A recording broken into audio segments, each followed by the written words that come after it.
Hello friends, मेरा नाम संदीप है और आज हम इस वीडियो में अस्थानांक ज्योमेट्री यानी coordinate geometry area of triangular region के सवाल का सॉल्व करना सीखेंगे। मैं आपको बता दूं कि हम इस चैनल पर West Bengal board, CBSE board और एनसीईआरटी के क्लास 7 से लेकर क्लास 10 तक के मैथ का कंप्लीट सॉल्व करवा रहे हैं और आज का ये वीडियो उसी सीरीज़ का एक पार्ट है। अगर आप चाहते हैं कि हमारे वीडियोज़ की नोटिफिकेशन आपको मिलती रहे तो हमारे चैनल को सब्सक्राइब करें। ठीक है, वीडियो अच्छी लगे तो लाइक करें और अपने डाउट्स को अपने कमेंट सेक्शन में कमेंट कर सकते हैं। इस वीडियो में सवाल का लैंग्वेज हिंदी में है, लेकिन हम हिंदी और इंग्लिश दोनों लैंग्वेज का यूज़ करेंगे क्योंकि हमें हिंदी मीडियम और इंग्लिश मीडियम दोनों मीडियम के लिए अलग अलग वीडियो ना बनाना पड़े। तो चलिए वीडियो शुरू करते हैं। Let's start. 5 नंबर सवाल है, क्या है? इसके पहले वाले वीडियो में 4 नंबर तक हम सवाल सॉल्व कर चुके हैं। ठीक है, तो यहाँ से 5 नंबर से शुरू कर रहे हैं। 5 नंबर ये बोला कि प्रमाणित करें कि ये पॉइंट को बिंदुओं को मिलाने वाली सरल रेखा का मध्य बिंदु इस बिंदु और इस बिंदु को मिलाने वाली सरल रेखा से बने रेखाखंड पर स्थित है। ठीक है, मतलब इस दोनों पॉइंट का मध्य बिंदु। तो पहले हम इस दोनों पॉइंट का मध्य बिंदु निकालते हैं। ठीक है, इसका कुछ नाम देते हैं।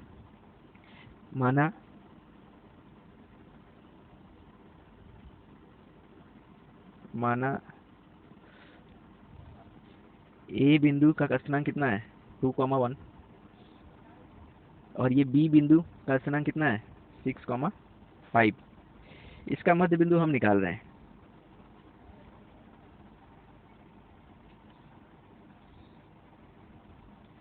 मध्य बिंदु का स्थानांक मतलब ए और बी के मध्य बिंदु का कोऑर्डिनेट निकाल रहे हैं। मध्य बिंदु का फॉर्मूला क्या होता है? क्या फॉर्मूला बताते हैं हम? x1 प्लस x2 बटा में 2 कॉमा y1 प्लस y2 बटा में 2। ये होता है मध्य बिंदु का फॉर्मूला। तो यहाँ पर लिखते हैं x1 यानी कि 2, x2 यानी कि 6/2। ठीक है, y1 यानी कि 1, y2 यानी कि 5/2। ये कितना हुआ? 8/2, 6/2, 4,3। ठीक है, तो ए और बी बिंदु के मध्य बिंदु का स्थानांक हम लोग को पता चल गया। ठीक है, अभी क्या बोल रहा है? इसको इस पॉइंट को हम लोग स्थानांक, इसको हम कुछ दे रहे हैं, इसका नाम हम कुछ दे रहे हैं आर। ठीक है, ये आर पॉइंट है। अभी हम लोग को क्या बोला है कि हम लोग को इसका मध्य बिंदु का स्थानांक मतलब ये बिंदु जो है, ये बिंदु और ये बिंदु को मिलाने से बनी रेखाखंड पर स्थित है।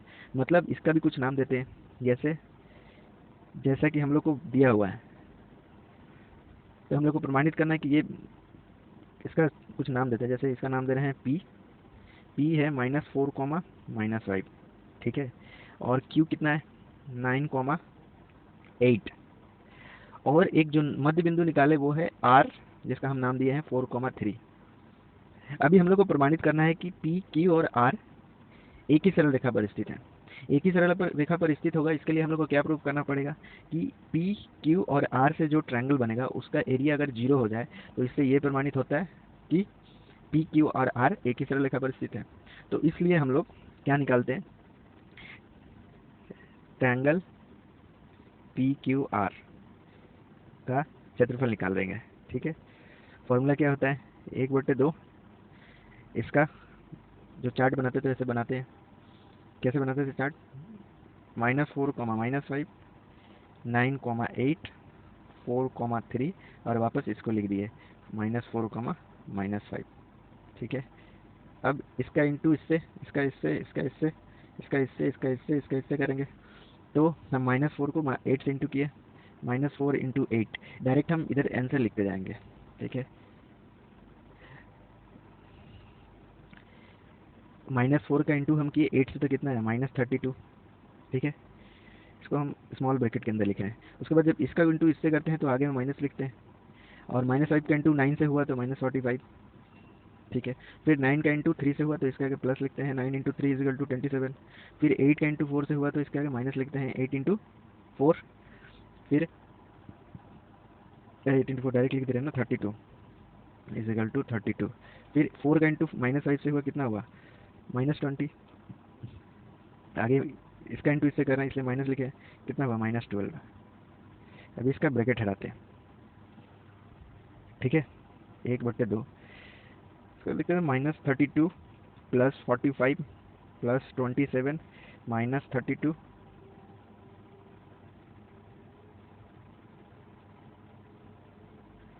-20 + 12। सबका हम लोग जोड़ घटा करते हैं, इसका इसको और इसको एक तरफ जोड़ दो, ये कितना हुआ -84, ठीक है। इसको और इसको जोड़ दो, कितना हुआ प्लस 5 7 12 और 2 14 के 4 हाथ में 1 4 2 6 6 1 7 1 8 + 84, ठीक है। इधर में था 1/2, -84 + 84 कट गया तो इक्वल टू कितना आया 1/2 × 0 मतलब 0। अगर इस ट्रायंगल का एरिया 0 है, इससे ये क्या प्रमाणित होता है कि पॉइंट पी क्यू और आर क्या है, एक ही पॉइंट पर स्थित है। तो उसको हम एक लैंग्वेज में लिखेंगे, ठीक है। लैंग्वेज में क्या लिखेंगे, लैंग्वेज में ये लिखेंगे कि चूंकि because as triangle P Q R का क्षेत्रफल बराबर 0 है, इसलिए पी क्यू और आर बिंदुएं, पी क्यू और आर बिंदुएं एक ही सरल रेखा पर स्थित है, एक ही सरल रेखा पर स्थित है। यही हम लोग को प्रूफ करना था, इसलिए हेंस प्रूव्ड, यही हम लोग को प्रमाणित करना था। तो 5 नंबर सवाल में हम लोग को यही करना था, ठीक है। तो अगले सवाल की तरफ बढ़ते हैं, 6 नंबर सवाल की तरफ।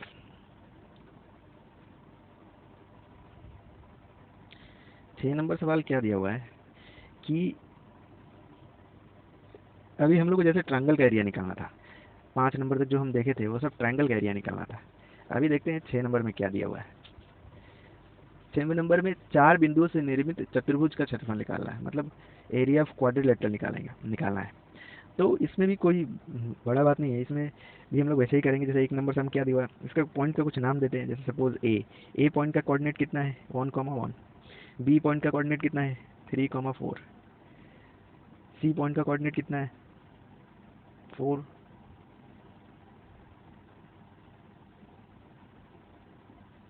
अच्छा 3,4, 5, -2, डी पॉइंट का कोऑर्डिनेट कितना है 4, -7, ठीक है। इसका हम लोग को एरिया निकालना है। तो इसमें भी त्रिभुज जैसे हम लोग ट्रायंगल का एरिया निकालते थे, इसमें भी इसका भी एरिया वैसे ही निकालेंगे, वैसे ही चार्ट बनाएंगे, सेम फॉर्मूला यूज होगा। जैसे कैसे 1 1 3 4 5 -2 4 -7, ये 1 1 को वापस रिपीट लिख देते हैं, वापस ऐसे ही ये करेंगे देर। इसलिए चतुर्भुज quadrilateral A B C D का क्षेत्रफल बराबर, फॉर्मूला वही होगा, कैसे 1/2 इंटू इसका इससे इसका इससे इसका इससे इसका इससे फिर इससे ऐसे ऐसे ऐसे इंटू करेंगे, ठीक है। तो 1 में 4 का इंटू किए तो 4, 1 में उसका इंटू किए तो माइनस माइनस लिखते हैं 3, फिर इधर में प्लस लिखते हैं, 3 में -2 का इंटू किए तो -6, फिर इधर में माइनस लिखते हैं, 4 में 5 का इंटू किए तो 20, 5 में -7 का इंटू किए तो -35, -2 में 4 का इंटू किए तो -8, फिर 4 में 1 का इंटू किए तो 4, फिर -7 से 1 का इंटू किए तो -7, ये हुआ। तो क्या आया 1/2 4 -3 -6 -20 -35 +8 +4 +7। अभी सबका जोड़ घटाव करो, प्लस वाला का एक तरफ लिख रहे हैं, माइनस माइनस वाला का एक तरफ लिख रहे हैं। 4 8 4 7 6 8 और 4 12 12 4 16 16 7 23 23, ये कितना हुआ 6 3 9 9 और 20 29 29 और 35 कितना हुआ 29 और 35, 9 5 14 के 4 हाथ में 1 3 2 5 1 6 64, तो ये हुआ -64, ठीक है। 1/2 इसमें से इसको माइनस कर देते हैं 23, 1 4 41 आया, कितना आया 41। ये मोड के अंदर -1 आ रहा है, इसलिए हम लोग इसको माइनस नहीं लिखेंगे, हटा दे रहे हैं ऐसे ही। तो आंसर कितना आया 41/2, यानी कि 20 सही 1/2। और क्षेत्रफल निकालना है, इसलिए इसका यूनिट क्या होगा स्क्वायर यूनिट। ठीक है, तो क्वाड्रिलेटरल का एरिया हम लोग ऐसे निकालते हैं, चतुर्भुज का एरिया निकालना था, क्षेत्रफल निकालना था, तो इसलिए चतुर्भुज ABCD का क्षेत्रफल बराबर इतना आ गया। तो ये था 6 नंबर सवाल।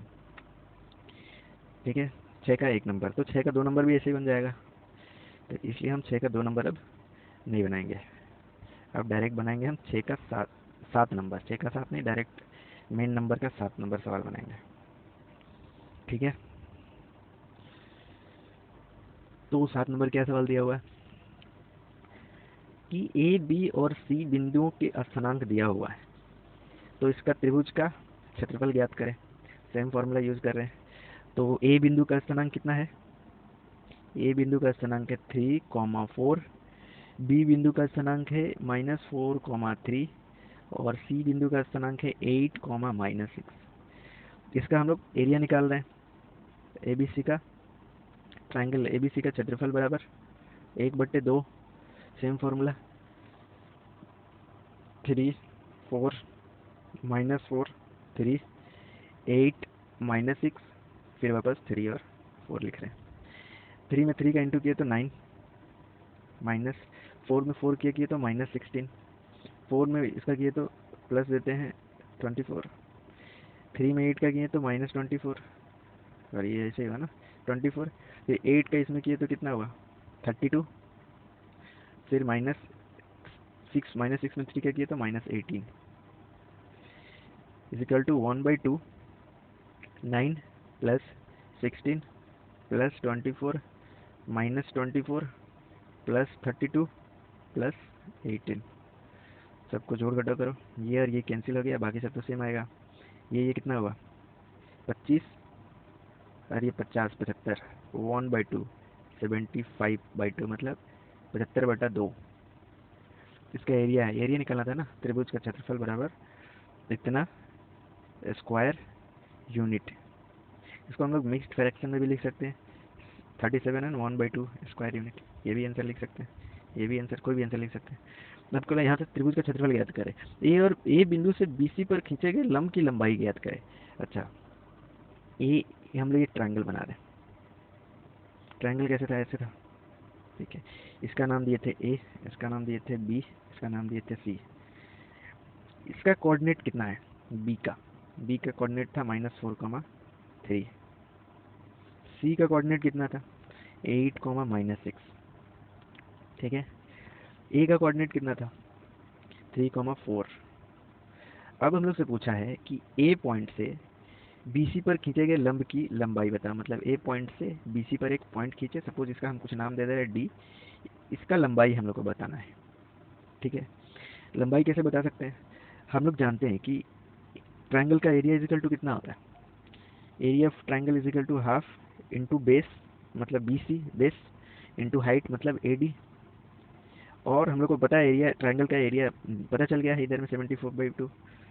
तो हम लोग एक इक्वेशन बना के इसके इक्वल कर देंगे, BC का लंबाई निकाल सकते हैं हम लोग, तो AD वहाँ से निकल जाएगा। तो चलो बनाते हैं कैसे हो रहा है, इसको मिटाते हैं। ठीक है, इसके लिए सबसे पहले हम लोग को BC का लंबाई पता करना पड़ेगा। ठीक है, तो जो इधर में हम लोग को मिला है उसका हम इधर मिटा दे रहे हैं।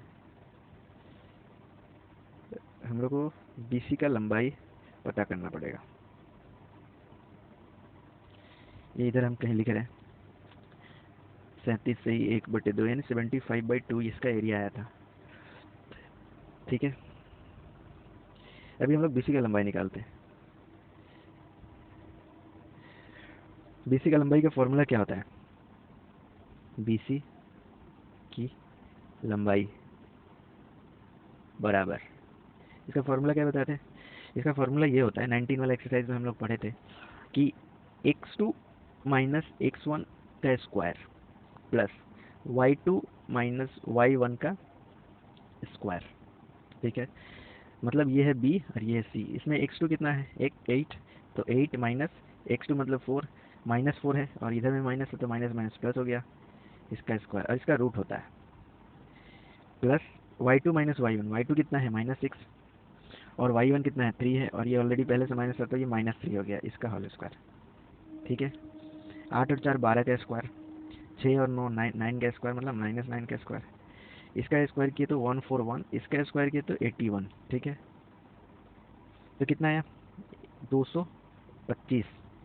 225 का रूट कितना होता है 15 यूनिट, तो इसलिए बीसी की लंबाई कितना आ गया 15 यूनिट। ठीक है, बीसी की लंबाई 15 यूनिट आया, 15 यूनिट।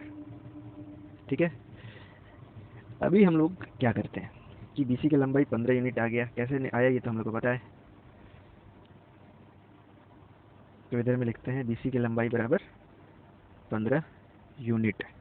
अब हम लोग को पता है एटीपी प्रश्नानुसार, एटीपी समीकरण क्या बनाएंगे हम लोग 1/2 आधार बीसी इंटू ऊंचाई एडी, एडी हम लोग को पता करना है, बराबर त्रिभुज का क्षेत्रफल हम लोग को पता है कितना था 75/2, 1/2 बीसी बराबर कितना आया 15, एडी हम लोग को निकालना है इजिकल टू 75/2, 2 से 2 कैंसिल, अभी एडी इजिकल टू कितना होगा 75/15, इसको इससे काटे तो कितना होगा 5।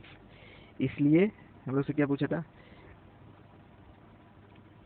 बीसी पर खींचे गए लंब की लंबाई, खींचे गए लंब, इसी को हम लोग एडी बोले थे, तो लंब की लंबाई कितना है 5 यूनिट मतलब 5 इकाई, ये है हुआ हमारा दूसरा आंसर। तो हम लोग से इस सवाल में दो चीज़ पूछा था, एक तो त्रिभुज का एरिया बताना था, ट्रायंगल का एरिया बताना था जो आया 75/2 यानी कि 37 सही 1/2, और एक पूछा था एडी की ऊंचाई मतलब आधार पर खींचे गए लंब की लंबाई जो आया 5 यूनिट। 7 नंबर सवाल, ये था 7 नंबर सवाल। आगे करते हैं, नेक्स्ट इज 8 नंबर सवाल कर रहे हैं। 7 नंबर सवाल तो हो गया, अभी 8 नंबर सवाल। 8 नंबर सवाल क्या बोल रहा है कि त्रिभुज एबीसी के ए बिंदु का स्थानांक कितना दिया हुआ है, ठीक है, और त्रिभुज के गुरुत्व केंद्र का स्थानांक कितना दिया हुआ है। तो त्रिभुज बीसी के मध्य बिंदु का स्थानांक निर्णय करें, मतलब सवाल कुछ इस तरह है कि एक त्रिभुज बनाए हम, इसका नाम दिया हम ए बी और सी।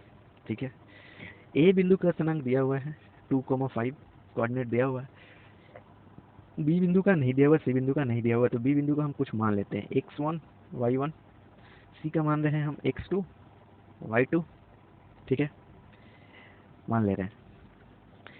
अभी इसके गुरुत्व केंद्र का स्थानांक दे दिया है, तो गुरुत्व केंद्र का स्थानांक का फॉर्मूला ये होता है कि किसी भी त्रिभुज के, फॉर्मूला हम पहले लिखते हैं कि त्रिभुज के गुरुत्व केंद्र का स्थानांक, गुरुत्व केंद्र का स्थानांक, इसका फॉर्मूला हम लिख रहे हैं।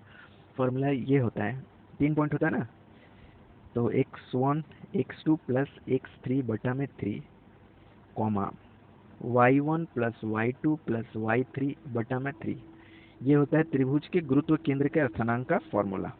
ठीक है, तो गुरुत्व केंद्र का स्थानांक इसमें 2 दिया हुआ था, 1 नहीं दिया हुआ था, और हम लोग को स्थानांक दे दिया मतलब कि गुरुत्व केंद्र का स्थानांक दे दिया मतलब इसके बराबर हम -2 करेंगे और इसके इक्वल हम लोग 1 करेंगे, इस तरह से हम लोग को एक इक्वेशन मिलेगा।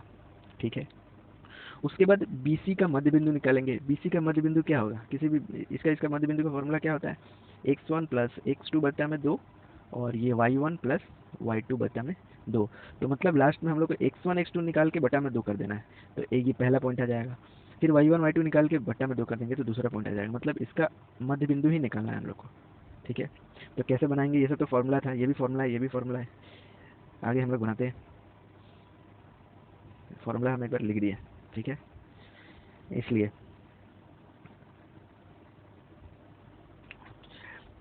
ए बिंदु का स्थानांक कितना दिया हुआ है 2,5। ठीक है, ए बिंदु का स्थानांक दिया हुआ है 2,5, माना बी का स्थानांक, स्थानांक मतलब कोऑर्डिनेट है, स्थानांक बी का स्थानांक x1 और yn दे रहे हैं। ठीक है, उसी तरह एवं सी का स्थानांक x2, y2 दे रहे हैं, ठीक है। तो हम लोग ये निकालते हैं, गुरुत्व केंद्र निकालते हैं। इसलिए त्रिभुज ए बी सी का गुरुत्व केंद्र निकाल रहे हैं। फॉर्मूला क्या होता है, x1 plus x2 plus x3 की जगह यहाँ पर तीसरा ये पॉइंट दिया हुआ है तो इसके जगह हम 2 लिख दे रहे हैं, बटा में 3। फिर और क्या होता है, y1 प्लस y2, y3 की जगह दिया हुआ है तो y3 की जगह हम लोग 5 लिख दे रहे हैं, बटा में 3, ठीक है। तो इसके इक्वल कितना है, ATP x1 plus x2 plus 2/3 के इक्वल कितना है, स्थानांक दिया हुआ हम लोग को, कितना दिया हुआ है स्थानांक -2,1, मतलब इतना, इसके इक्वल कितना है -2, ठीक है। फिर उसी तरह y1 plus y2 plus 5/3 is equal to कितना दिया हुआ है 1, तो किसके इक्वल 1 निकाल देते, 1 लिख देते हैं। सो ये क्रॉस इंटू होता है तो हम लोग को पता है x1 प्लस x2, तो ये इधर इंटू हुआ तो कितना हुआ -6, और ये 2 इधर गया तो -2 हो गया, मतलब x1 प्लस x2 बराबर कितना आया -8, ठीक है। उसी तरह y1 प्लस y2 बराबर कितना आएगा, 3 से इधर इंटू हुआ 3, 5 इधर गया -5 is equal to -2। So x1 plus x2 by 2 is equal to -8/2 -4, y1 plus y2 by 2 is equal to -2/2 is equal to -1। तो ये मध्य बिंदु का स्थानांक है, ठीक है। तो इसका मध्य बिंदु क्या आया, -4, -1।